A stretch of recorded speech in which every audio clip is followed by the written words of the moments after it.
nó đó tuột sản tại lúc trong project nó đừng có chấp lời đó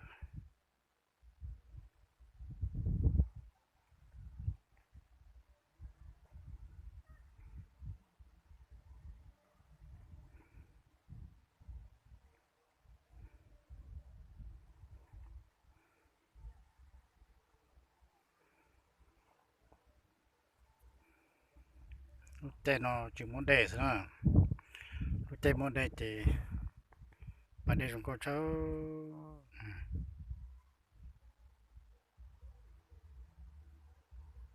nó được bó bể đi đó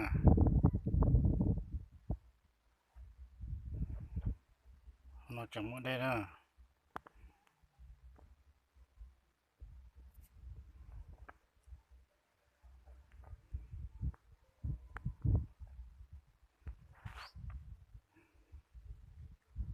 đừng có thì tiêu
đừng có tiêu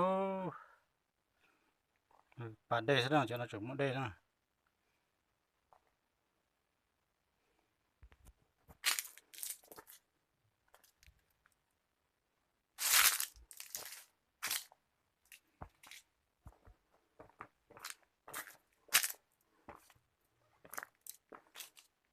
đây